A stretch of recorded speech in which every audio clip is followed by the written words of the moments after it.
Like the music? Yeah, I do. What happened to Alice? She's not on yet. She might be doing something, but let me do. Hey, welcome to Sonia's Cousins. Welcome to Saturday's Cousins. I'm Sonya with SEH Unlimited, and I have Sonie joining today. Yep. Hello.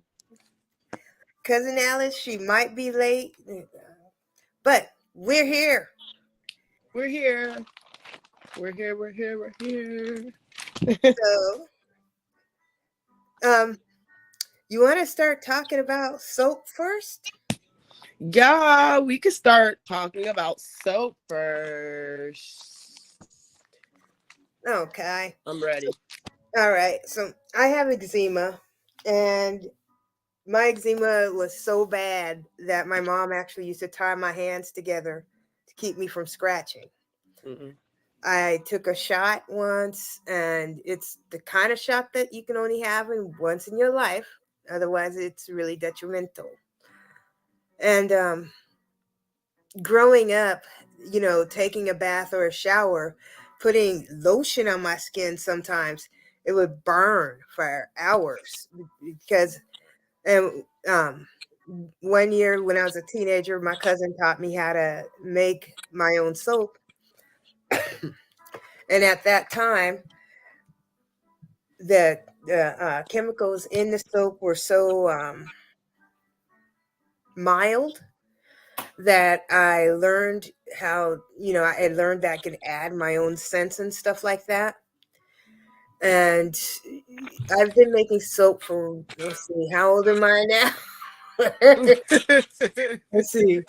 Okay, so I'm 53. So over 25 years.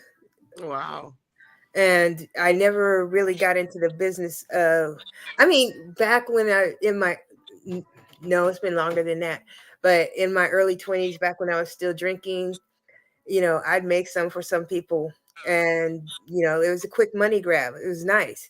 People like personalized gifts, especially, one lady came up to me and she says, Sonia, I cannot find lilac soap anywhere. And I'd like to, can you do lilac? It took me a long time to find that oil, but I found it and I made it. So Wow. yeah, it's cool, and I'm gonna show you how to do it. Yay. I Now, need to know. yeah. Well, one of the other things I want to do is I would like to, and cousin Alice was going to talk about it too, but we were talking about making a online course for the soap. Yeah. And Something, I don't know. They hold on real quick. okay,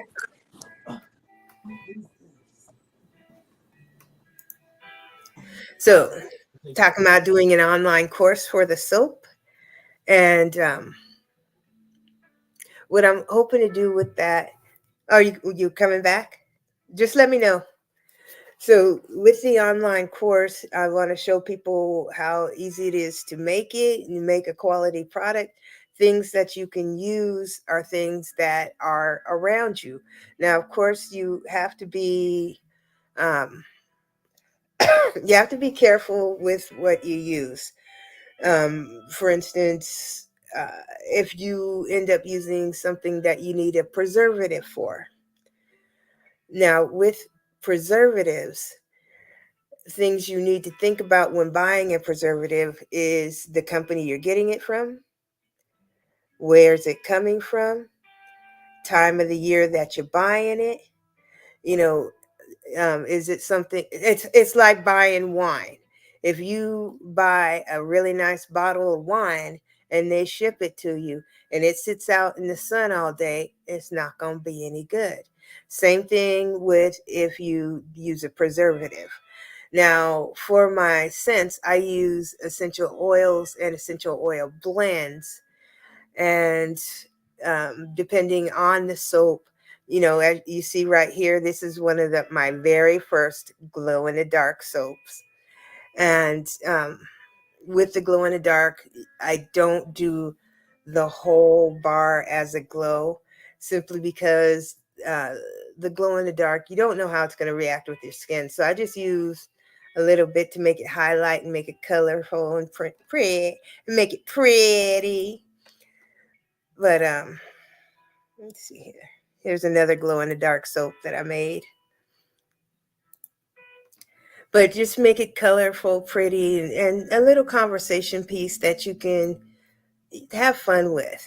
But um, and as most of you know, I do a yearly soap donation, and it's getting to be about that time. I've got 2 months,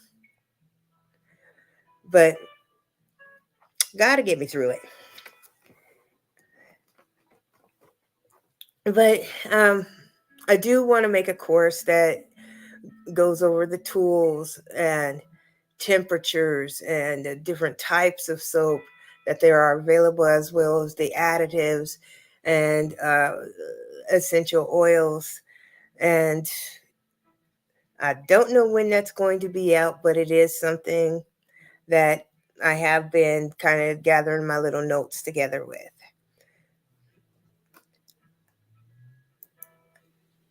Hey, you back? phone, and then I seen something like flying inside the window, and I was like, "What the heck is that?" And they just hung some kind of like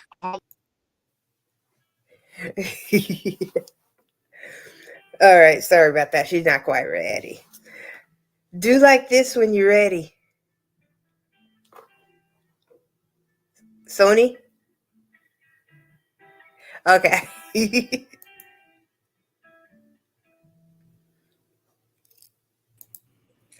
All right, Hey. I'm back. Okay.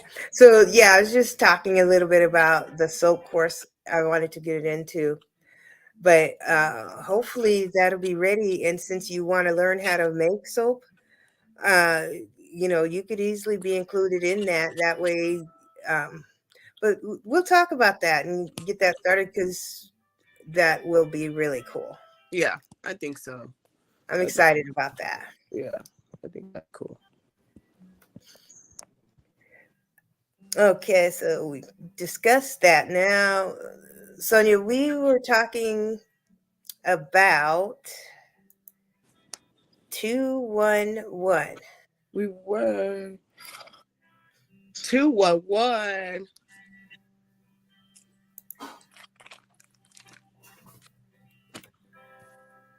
Okay, so as a pre-qualifier, I work in utilities.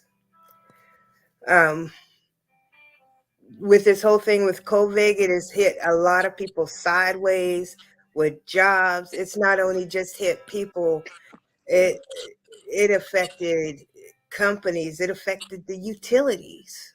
Okay. Mm-hmm. And when when I'm talking to people, if they're having an issue paying their bill, call up, hey, I can't pay it.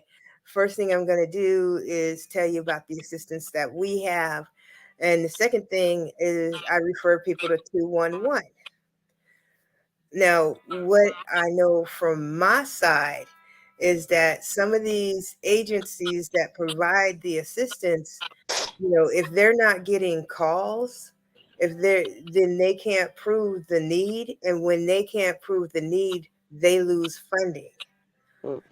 And this 211, my understanding is that what they try to do is try to keep a current list of all the agencies available, but at the same time, it's just huge. I mean, just the changes in my company alone are fast enough. I couldn't imagine keeping it up nationwide. But it's not the only resource. There's always other resources I'm sure that they may or may not have. But why don't you tell about, I mean, if you want to, if you want to. Mm-hmm. Okay, so it's like you got caregiver paying my bills, disaster recovery, food programs, benefits. Okay, so let's see here. What does it say under housing? Under Oh, housing, housing housing expenses. expenses and utility expenses. You Expenses. want to look at housing? Yeah, housing expenses. Okay, I'm just gonna pick a zip code out of my local area. It's not mine. Just give me a second here. Start here. See. Where, Okay. okay. Your local 211 is the best resource for help finding. You know what? I'm gonna try to make this bigger. Yeah, I'm zooming in on it. Okay, does that work? Yeah, that works better. Okay. Your local 211 is the best resource for help finding options to pay your rent, mortgage, utility bills, and stay in your home. You can call 211 to speak with someone immediately or use the search on this page. For more information, be ready to answer a few questions about your current living situation. Okay, so I'm going to click on that. So first it asks for a zip code. I'm just going to pick one out of my local area. This is not my zip code. It's not Sonie's zip code. We just going to pick a nice one. Okay, pick a Seattle zip code.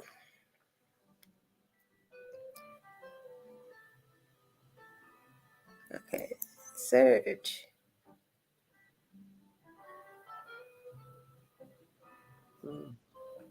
Search for resources online. Helps connect you to community sources. Before you search for services, view these helpful tips. Okay. Okay. Helpful. Okay. Oh, look at that. They got a newsletter if you wanted to Oh. sign up for that. More detail. I might sign. I think I might sign up for that because it's so hard. It's like you know, people they're going through stuff. Mhm. I've been in a situation. Um, my mother did not qualify to get any kind of assistance. Her meds were anywhere from $300 to $700 per month. Mm.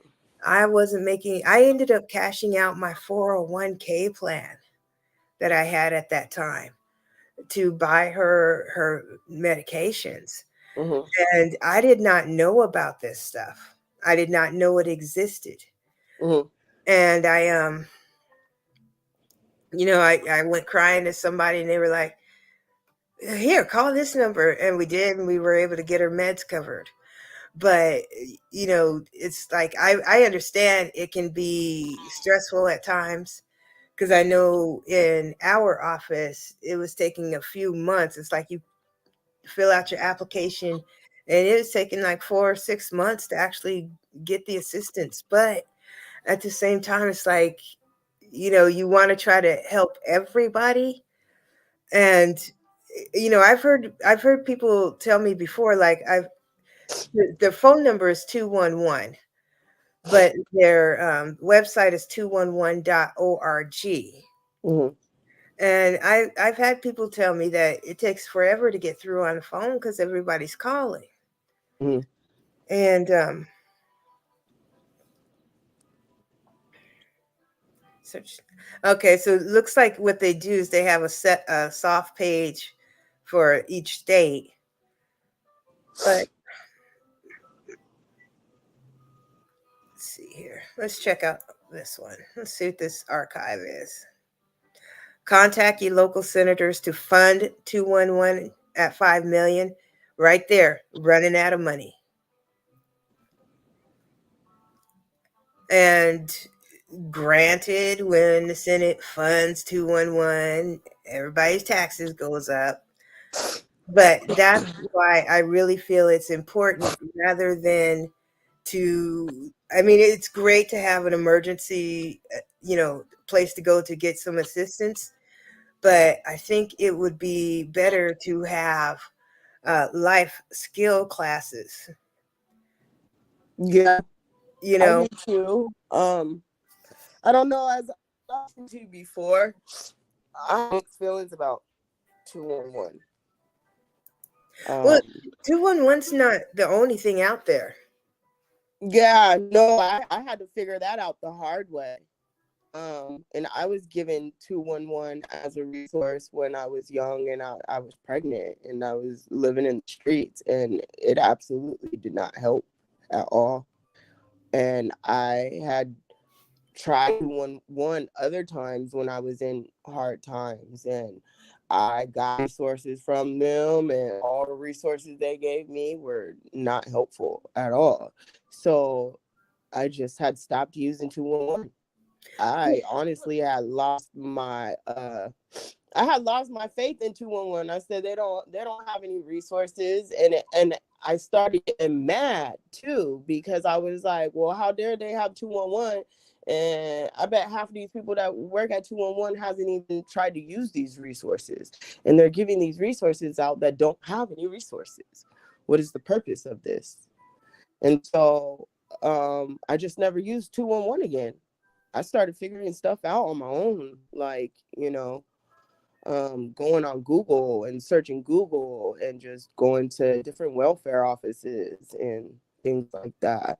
Um, because I never had gotten any type of help from 211, really. And they would give me lists of churches. Like when I would tell them, oh, I need help, I'm facing eviction, or, I can't pay my rent, I don't want to get evicted, or I can't pay my utilities. They would give me these resources to places that they say could help me pay my rent and pay my utilities. And then I called these places and they couldn't help me. And they would give me a list of churches too that said that they had resources and they could help. And I would call these churches and these churches couldn't help. So I ultimately just lost faith in that, and I just started figuring things out on my own. So, question: Mm-hmm. what do you think could be a better? What could be better? I think what could be better is I think 211 would be a really good resource if they had more people who have used these resources. Like, or actually send some of the people that work at 211 to go out and ask for these resources to see if these places that say they have these resources even have these resources. You know, I like what you say because it's basically taking somebody who has been in need and giving him a job. You know, Yeah, because who better to know if these places will actually help you than somebody who's actually been in the muck, been in the struggle, and went to these places and gotten help from these places. That would be that, you know what I'm saying? That would be beneficial to 211, because you would know if these resources, that wherever they're getting these resources from, are actually resources to help people, versus telling them, hey, yeah, we have this place, this place, and this place that says they help with rent, food, clothing, what, shelter, whatever the case may be. And you're turning these resources over to this person on the other end of the phone that has probably lost hope. Now you just giving them a little bit of hope by saying, hey, we have these resources for you that will do this, and this. Call them up. And these people are calling them after they hang up the phone with you, and these places are saying, no, we don't do that, we don't have that, we're not helping with that. And now this person done got off the phone and called all resources that this place they called gave them to help them out, and now they're defeated again. You know what I'm saying? I do. See, here's part of the issue is, I work for utilities, and they sent me to a class, lasted 2 days, and what the class was a simulation on being broke. And I feel that the reason that they sent me to that class was because my mom and I, we used to be homeless when I was young, constantly getting evicted, and um, you know, growing up without food. It was, I mean, because I've been through it. And one thing that I came to understand, and this, Freezing. huh? Sorry, I thought you said something. Mm-hmm. But one thing I came to understand is that you have a lot of people who, um, by the way, if my voice sounds different, I'm trying to learn how to use my little mixer. It But does. It sounds very far away and echoey, like you're okay, in a I'll figure it out. hallway.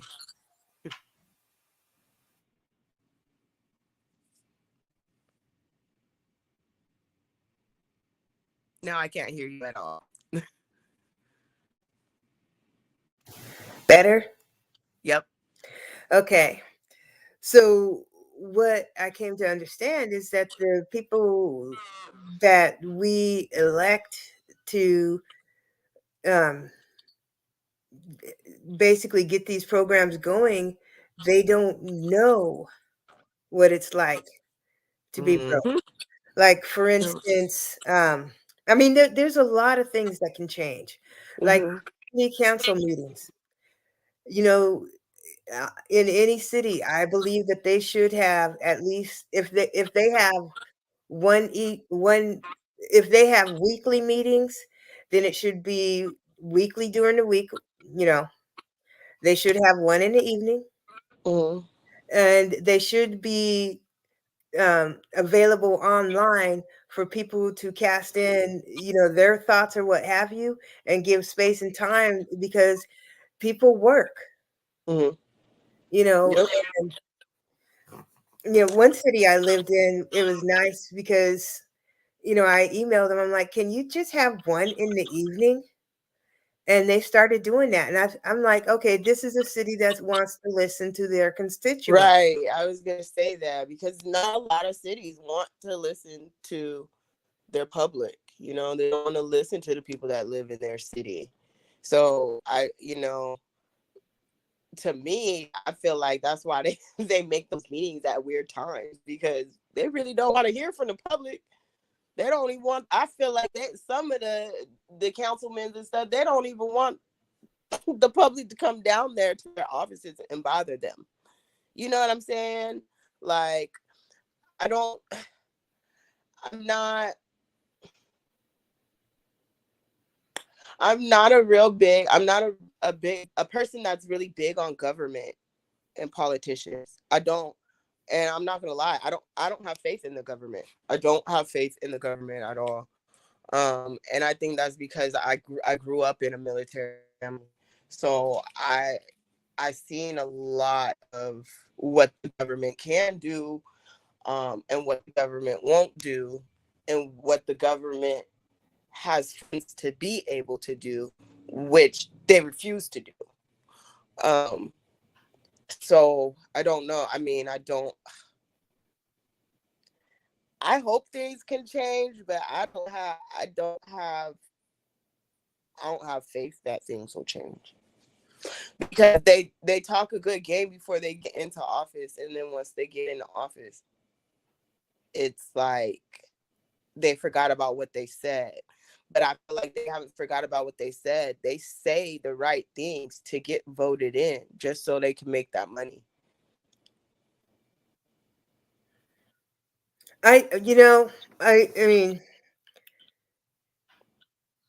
yeah, I do agree, but at the same time, it's just like somebody who is abusing you. You got to take your power back. And I think by a way for all of us to take our power back is, one of the things I've done a couple of videos. I did 5 videos on how to talk to a debt collector, and they are Oh my boring. gosh. They are boring. They are boring. I'm surprised they didn't get flagged. Because they don't want us to know that type of stuff.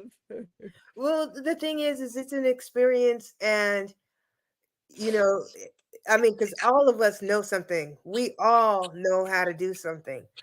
And if we start putting that stuff out there saying, hey, this is how you do this is how you do that. It's, okay. I gotta tell you this. So when I was a debt collector, there's this person I had to call, and I dreaded it. Every week I had to call her because you get a desk and you Mhm. got accounts on your desk and you have to call every week. So depending on what type of account and amount, blah, blah, blah, sometimes it's twice a week. But you have to call every week because you have to show your customer that you're trying to collect that money. Mhm. Okay. And, your customer could be a nationwide company. Your customer could be a one office shop, a dentist or something like that that has provided a service. Your customer could be somebody who sells stuff to people that people can't afford, can't use. Mhm. But the thing is that, once that contract is signed, they're expecting to get that money. Right. And being a collector, it's like when I call you, I'm gonna say, I'm gonna ask for you. I'm gonna say, hey, my name is Sonia, and I have a whole spiel. Mhm. I have to verify to make sure I'm talking to the right person so that I don't give your information out to someone else. Right. And then I have a spiel I have to give you, and I have to ask you about this money. Mhm. Now, I'm not gonna lie. In the office that I worked in, there were some collectors that I was like, "You said that to them?" You know? But, back to my original. Every time I called, it got to the point where I dreaded it, like, Mhm. "Hi, is so and so." Wow! She was just screaming the phone and I Mm-mm. was leaving that job because I was moving back to Washington, Uh-huh. and she called, Uh, and she asked for me, mhm. and you know what she told me? What? She said, "I was going through cancer. I didn't have Wow. nothing." And, um, and so out of all my bill collectors, you were the one that was nice to me. So I wanted to pay you first. Wow. And see, here's the deal. A collector,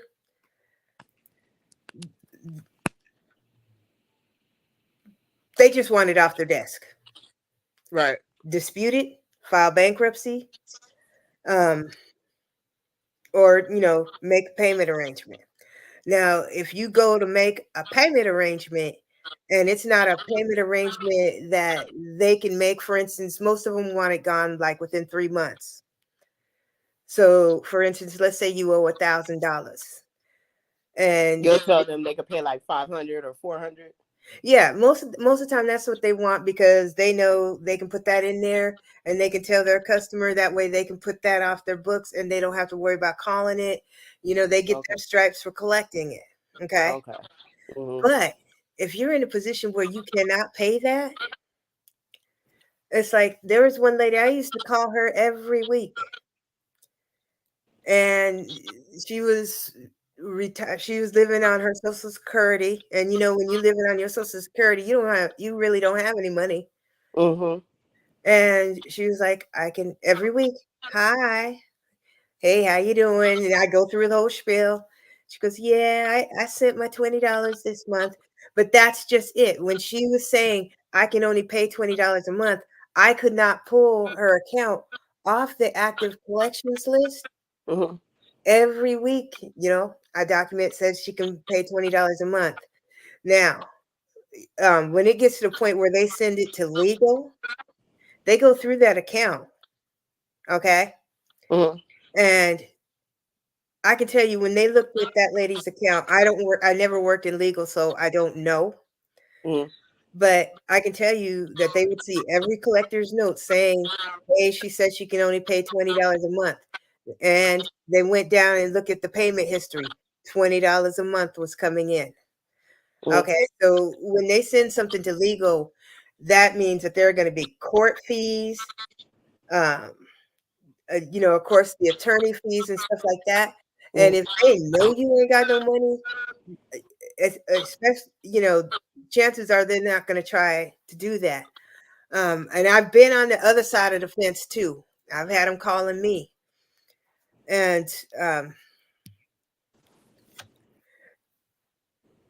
it's like, if somebody is calling you, um, find out what it's about.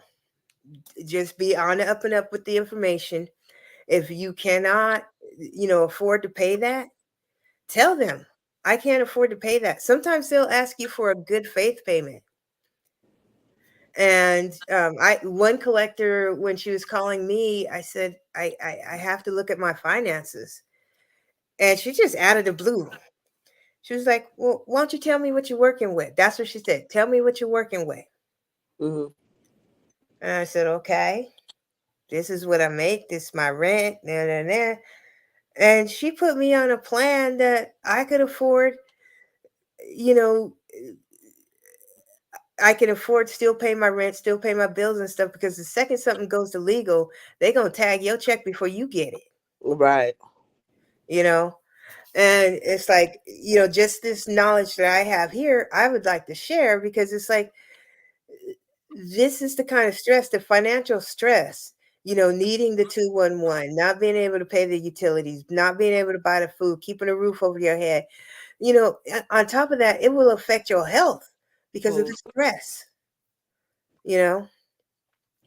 Absolutely. And Absolutely. yeah, yeah, I mean, it means a lot to me. That's all I have to say. Well, thank you for that. For real, for real. Because I know I'm not just the only one that needed to hear that for real. Because I've been there before when debt collectors was calling and I ain't got it. So I just hang up on them. I don't even say nothing. I just hang up on them. And I'd be like, man, 7 years, that should have fall off. I don't, because I don't Be want to deal with careful with that that. stress. I'm like, Be screw it. careful with that. I'm like, Because screw there is some sort of rule, and it's been over 20 years since I worked in collections, but it's 7 years from the something about the date of activity. it. Hmm. And then sometimes Excuse me. what'll happen is the person that you were working with will sell it to one company. Okay. Hmm. That company will sell it to another company. And I'm just saying, alleviate the whole stress. And I mean, here's the deal: if you owe it, you owe it. If you don't owe it, Right. dispute it. Okay. Right. Once you do the dispute, they can't collect it. What they do is they turn it back to the person, Hmm. and and they stop collecting on it, because at that time that company got to prove you owe it. Right. Okay. And it's like, you know there are sometimes when sometimes somebody will sign up for something and they're not happy with the product, or maybe they sign up for it and realize they don't like the product, or and how you have a certain time period to cancel a contract. Hmm. Instead of canceling the contract within that certain time period, something happens, most companies will work with you. Yeah. If you call them up, I mean, before it even gets to that point, most companies will try to work with you. Now, some companies, they might not be able to, and they'll have to send it to collections. Boom. Yeah. Hello? Yeah, Miss Howard. Yes. You owe somebody some money. Mm-hmm. But see, when you hang up on them, when you cuss at them, and when you don't identify, girl, I found somebody with the first name of John.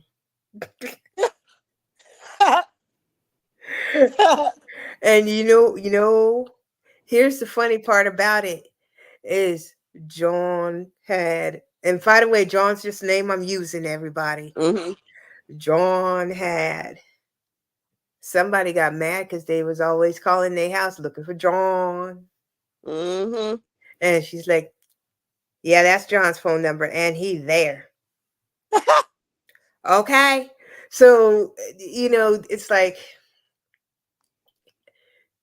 I mean, life has enough stressors without making stuff harder on yourself. Absolutely. And so that's why with my little debt collection videos, I want to do something that's kind of fun, that basically says, you know what, pick up the phone. If you don't owe it, they have a dispute process. Find out what the dispute process is. They're going to say, okay, disputing, and they have a certain time period. They don't just stay there forever. So if they Mm-hmm. tell you got to write a letter in and say why you're disputing this, write that letter. Get that letter out. And they'll send it back to the company. If it turns out, yes, you do owe it. Let's just say it's a situation where you lost your job. Tell them, I lost my job.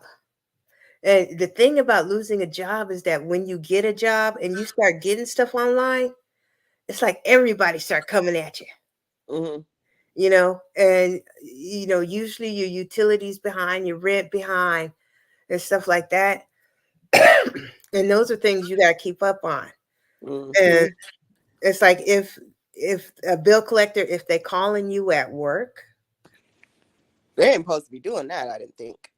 if they can't reach you and they got the number, they can't tell your work why they're calling you, but just respectfully say, listen, I can't have you calling me at work, and they will stop.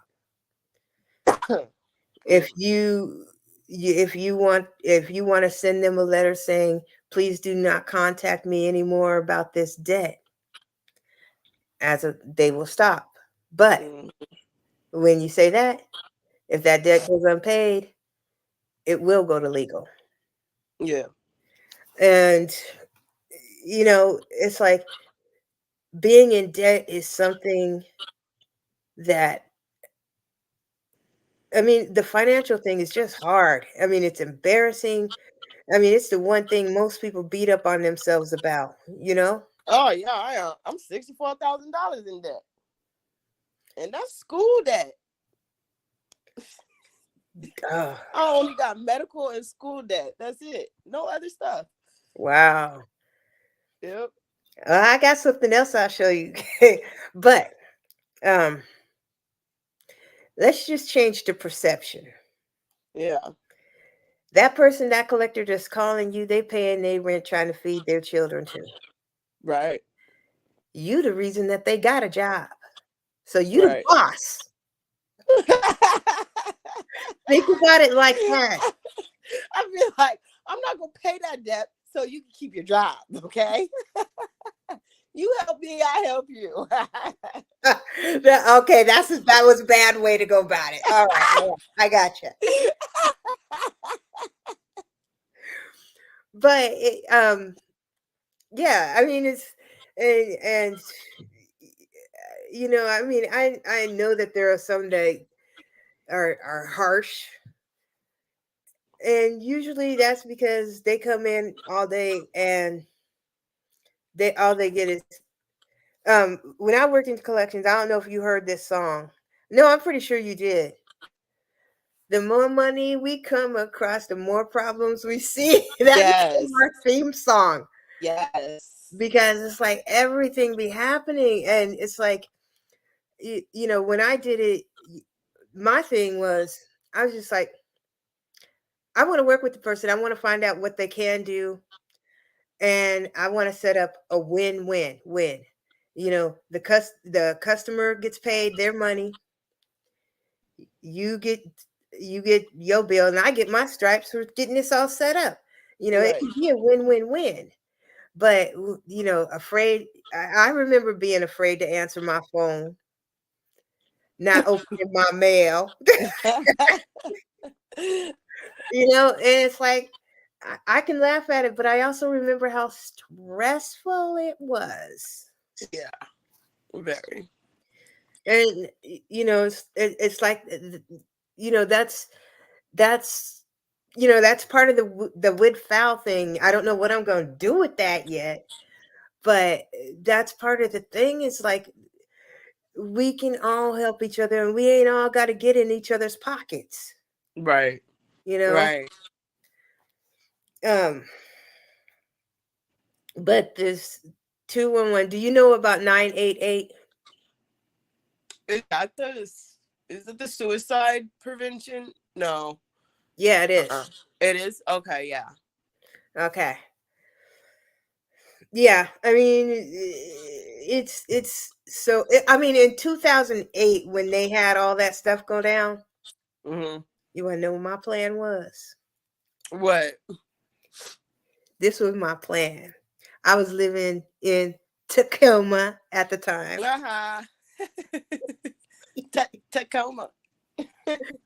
Okay, I missed it. so this was my plan. I mean, of course, there's a lot of drug use everywhere, but I was like, man, if things really go down south like they say it's going to go, I'm gonna write me a list.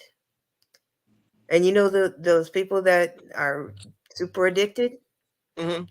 I was like, you come back with everything on this list, I'm gonna give you $20. Oh, they already doing that in Tacoma. It's bad. I don't care. That was my no, Oh. but it was It's like, it was it's wrong. it, It was I wrong to me. mean, it's a win-win. It's a win-win. It's a It win-win. is sad. It really is. It's It's so bad, and I love it. I love Tacoma, but it's so freaking bad now. Like, and I had to leave. Like, police that killed my cousin, that killed a whole bunch of my friends. All types of stuff was going down, and I couldn't do it anymore. It was too much. And yeah, there is drugs everywhere, hmm. but it had gotten so bad in Tacoma that everywhere you looked, it was drugs. No matter, like, you step out your house door and it's needles on all over the street, all over the sidewalk, over there by the kids' schools and the playground. It had gotten really, really bad. And I couldn't do it anymore. And because I had, like, they didn't have any resources. They had no resources at all. Like, and all the shelters were full, and it was too bad. It was just you too know, bad. it- it's hard. I went up to Canada, It's bad in Canada too. girl, And it's cold in Canada. girl. There was, we were in a park, and there was a sign that said "No smoking in the park," Mm-hmm. and they had designated smoking areas on the side of buildings. You had to be standing right by it, right? Mm-hmm. As we're walking downtown, guy plops right down on the stairs and starts shooting up. See, yeah. And Yeah. yeah, and it's like, I mean, the thing is, and I'm sorry, and I don't know how you feel about this, but the welfare thing, um, I think that was one of the worst plans they could have ever came up with. Oh yeah. Yeah, It, it was. Yeah, it absolutely was. But they did that purposely. huh? They came up with that welfare plan purposely. Yeah, and and I think it's kind of the same thing that they're still kind of doing. Mm-hmm. It's like, yeah, let's give people money, but where are the people that are donating the time to sit with you, or even have a class to say these are finances? There isn't. There And isn't one. yeah, and it's like, it took me forever to figure out, oh, I mean, it's like, I remember one time when I was a kid, I came home and my mom was like, I paid the cable bill. I was like, great. And then the lights went out. I was like, Because she oh, paid the cable cable thing. bill. She had to pay the cable bill.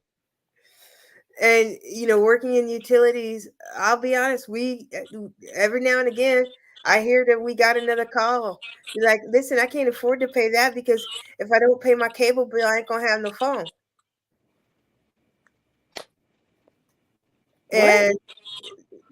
And because they have their phones, most people have their phones through like Comcast and stuff like that. Oh, I didn't know that. Yeah. I And never knew that. yeah, and we have to tell them, if you don't pay your electric bill, you ain't gonna be able to watch cable, and you ain't gonna have no phone. Jesus Lord. It's hard. It And is. It really is. And I don't know how to make it better. Like, I don't know. I think I've just leaned into the struggle because I've been struggling for so long. Um, that it's kind of, I'm just like, I mean, what else can I do? Um, but yeah, I think I really feel like if I would have had more education and teachings behind how important it is to save money, and was taught the right way on how to save money, I don't think I would be in this position. I think in general, everything stems from home, period. And I just think that in general, a lot of us are running around without, like you say, life skills in general. We don't know how to do life on life terms. yeah. So you want to go on this venture with me? We pick a subject and I'm discuss it. girl, yes, I do. I want to go on this venture for real. I love journeys. I Awesome. love journeys. Awesome. Well, I have um yeah, no, I mean, it's like I look around and try to find free resources. Like I Mhm. found a debt consolidation calculator, Mhm. and it was the first time I found it, I'm like, this is great. And I used it. I said it was great because you could play with your money without spending your money and see what it looks like and what the impact of what you're doing. Mhm. I'm like, this is great. And I'm like, now that I'm doing this online stuff, maybe I should. And I couldn't find it without paying for it. I was mad. Oh yeah, I hate when they do that. I don't like that. I I don't found like one. that. I hate when they do that. They give you a sample and let you try for free, and then they be like, "Okay, well, if you want to keep using this, you have to pay $24.99 or 99." Like, yeah, no, I'm not finna do all of that. Like, It's like that's not. no. Yeah, it's like if you gonna sell it to me and you want me to pay for it like that, I want somebody holding my hand. Yeah, teaching me how to use it correctly. For real. So I'm gonna tell you, I'm gonna tell you a funny story, right? All right. Okay, so it was in my the beginning of my 30s, like my late 20s, early 30s. And I was having such a hard time trying to get my life on track, trying to figure out how to do things, and I just didn't have those life skills. And I desperately wanted those life skills. So I was thinking of all types of ways to become this person that I thought I should be and that God wanted me to be. So I went on Google and I started looking at what was it called? It was etiquette classes. First, I started looking at etiquette classes because I was like, I think I need to learn how to act more feminine, more this and that, right? So I was like, let me look up these etiquette classes. So I looked up the etiquette classes. The etiquette classes was not what I thought they were. Okay. So I was like, okay, no, maybe I don't need to do that. I said, well, you know what? I need a buddy. I need a buddy that's gonna like walk me through life. You know what I'm saying? Like that's gonna tell me, hey, so you got to do this, this, and this is how you do this, this, and this, so you could get to this. And I'm like, what do you call those? And I was like, life coaches. You call them life coaches. So I went on Google and I looked for a life coach, and I found a life coach. So I scheduled an appointment with them, and I went in all prepared and so happy and motivated. And once I sat down in that chair and I figured out a life coach was a therapist, I was so defeated. I was like, this is not what the fuck I need. I don't need to talk to you. I need help. Like, so, it's good that you say that, because maybe there should be like a program for adults that's like big brothers, big sisters, but it's for adults. Because sometimes people really do just need a buddy.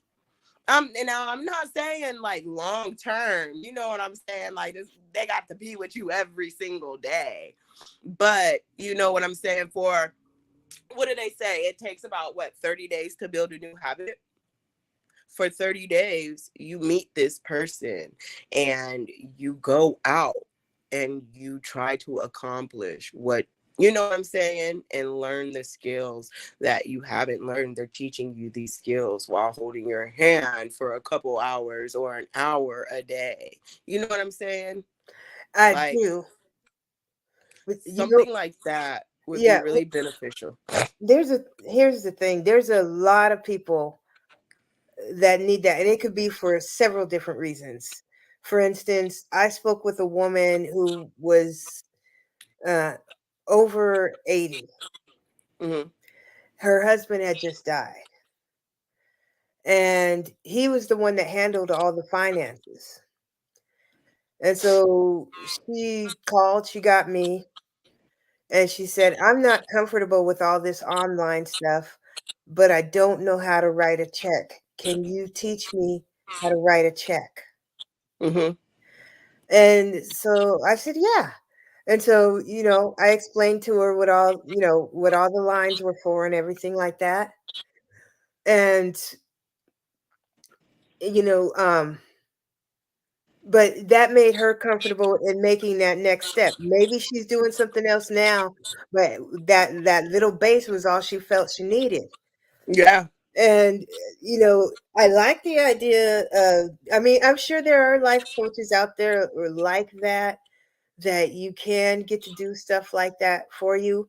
I know I had a friend, there was some sort of program, and what they do is they help you find a job.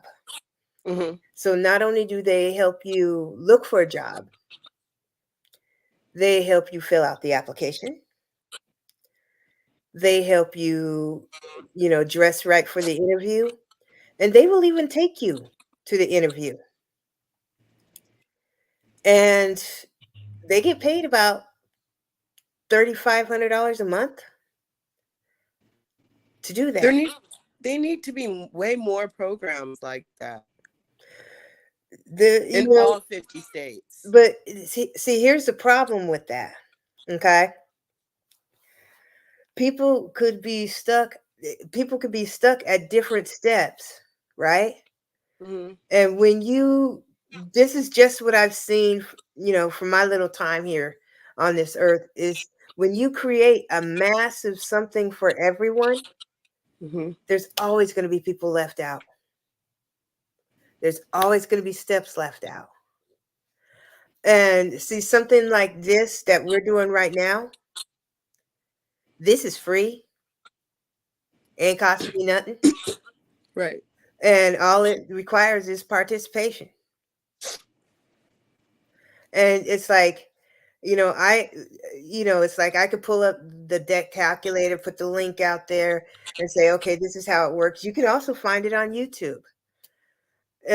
Part, and because I have gone through so much in my life, you know, I part of the reason I'm proud that I went through some of that is because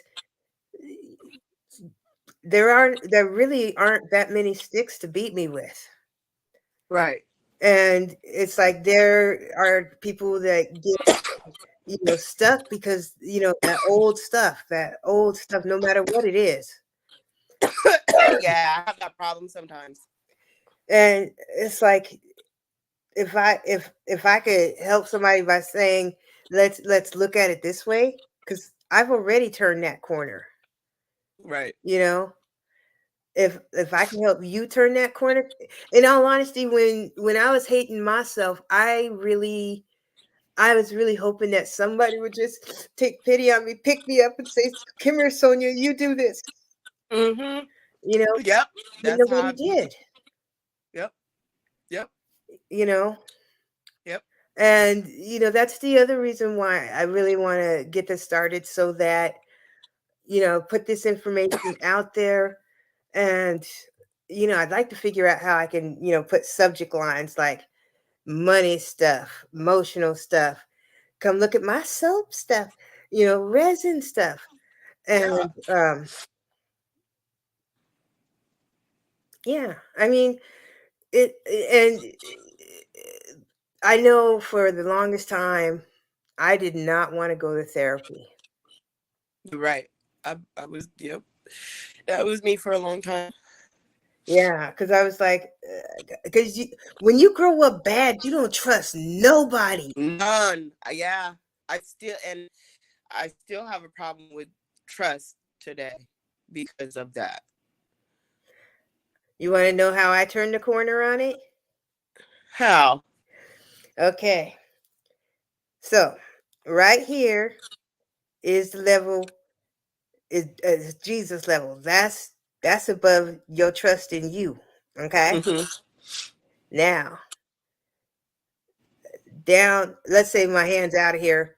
That's people you definitely don't trust. Mm-hmm. Everybody else is right here. It's like, you ain't done nothing to me, but you want your me to trust you more. Okay, Mm-hmm. let's put it in the frame of money. That'll be easier to explain. So if someone comes up to you and they say, "Can I borrow some money?" No. Well, I mean, your coworker, they ain't got no gas. Oh no. I said no. She already called me and was like, can I use $15 to get to work? I was like, I ain't got it. Well, it's different if you don't have it. No, I had it, but I wasn't gonna give it to her because what is she doing with her money?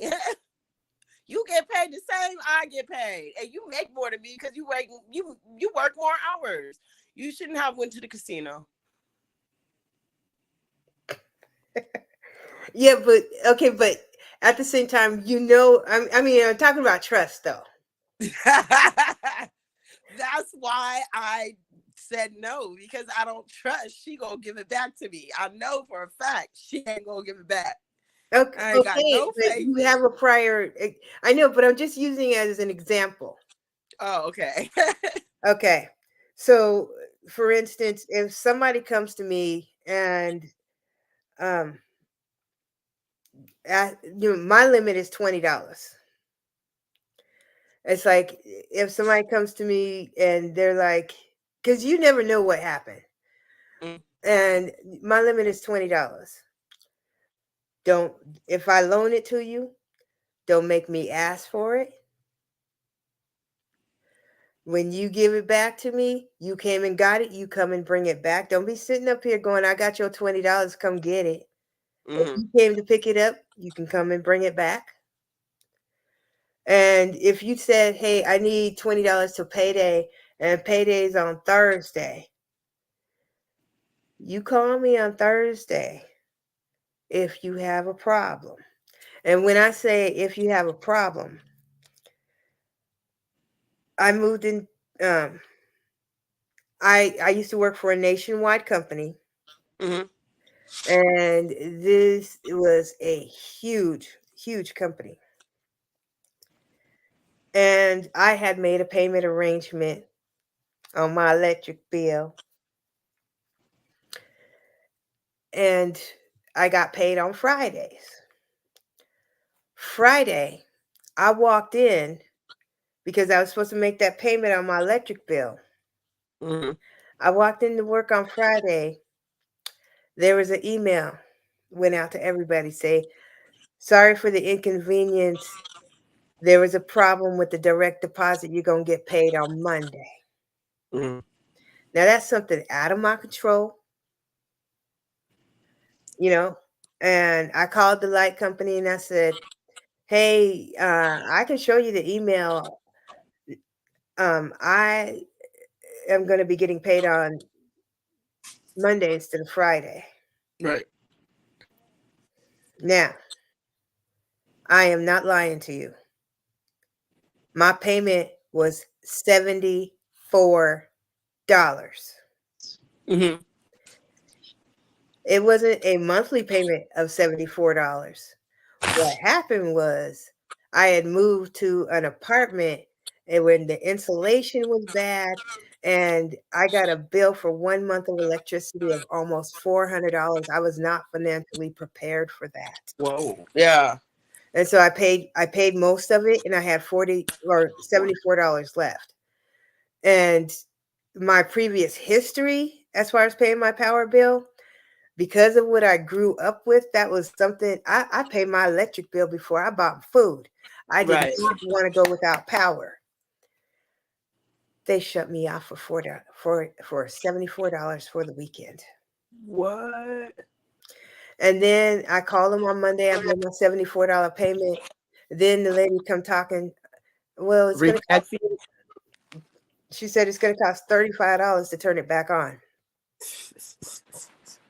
That's when I got on mad. top of the $74. Yeah. And that's when I God. got mad. I said, you know what? You get me a supervisor. I said, I can't believe you shut me off for $74. I got a good history with you. They didn't charge me the $35 and they turned me on immediately. What it was is I got somebody who had either was new and hadn't been trained and they didn't know how to look at accounts. Mm-hmm. And because they shouldn't have set me off for no 74. Nah, that's crazy. Wow. But That's wild. what I'm saying is things happen. So it's like my little limit is number one, don't never loan nobody no money that you cannot afford to give away. Mm-hmm. And so my limit, if somebody comes up to me and they say, "Can I borrow $20?" If you and if we got that kind of relationship where I would loan you money and I know you that well, Right. $20 is the limit. Now let's say you pay me back my $20. I'm happy. But if you Right. turn right back around and borrow that $20, that's telling me that you didn't have it. Thank you for paying it back, but you didn't really have it to pay back. Right.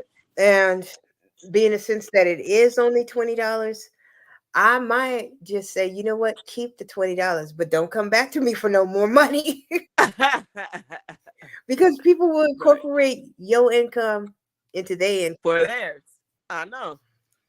I know it. But as far as trust, it's like, I'll trust you, but I ain't giving you no sticks to beat me with. Mm-hmm. That's a relationship that needs to build. Mm-hmm. And it's like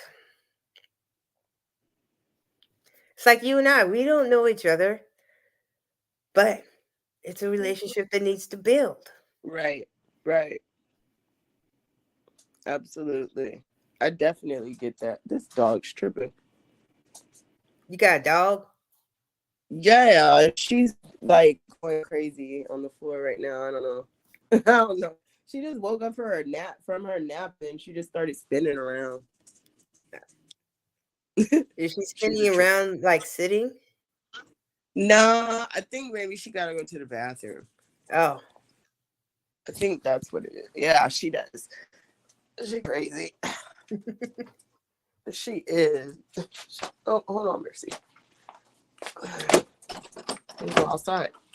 Go ahead. Yeah, I'm working on my trust issues. I'm working on my trust issues. And it was like only two people I really trusted were like my grandma and grandpa. Those were like the only two people because they never hurt me, you know. Go potty. So I know I definitely need to work on that. Go Well, ahead, go potty. uh, Okay, so my dad walked away from me. Huh? My dad walked away from me. My mom, she tried to abort me, and she used to try to leave me at people's houses. So, what kind of trust level do you think I have for people? Zero. Yeah. And Yeah, it's so it's hard. like, yeah, it's like I've been That watching that hard that too. does I'll be make like it this. really hard to trust people when it's hard when the person you're trust you can't. So that does make you feel like you can't trust anybody. I definitely understand that, Yeah. but I guess that's why I'm trying to work on my trust a lot more.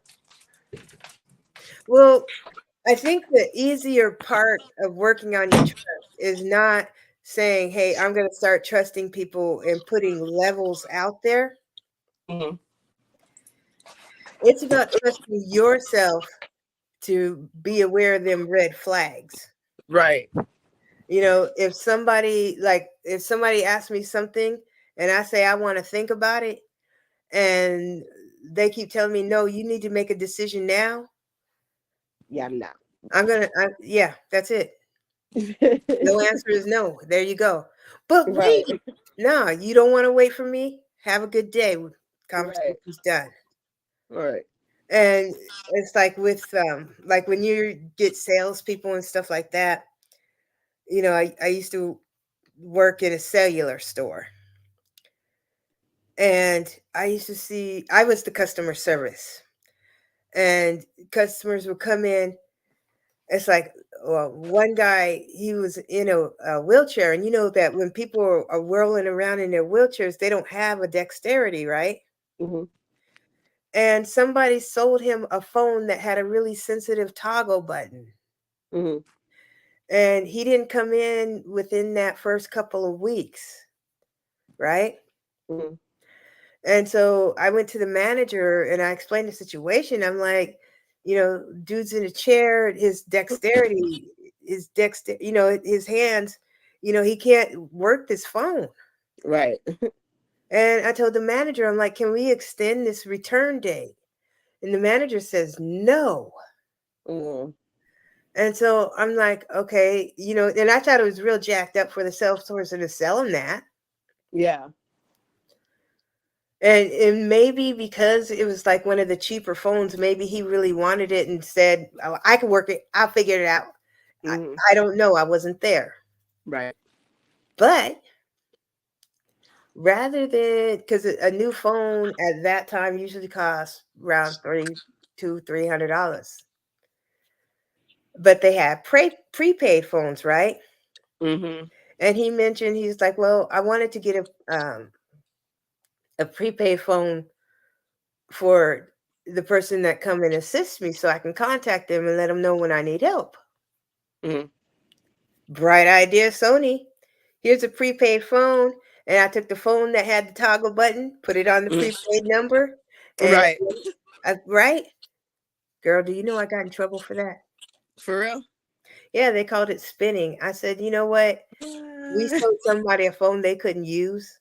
Right. So I didn't get in too much trouble about it. Right.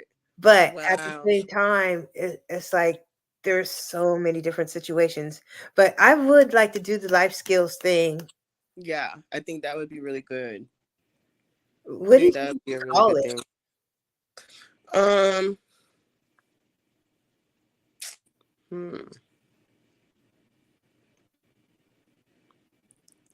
uh What can I?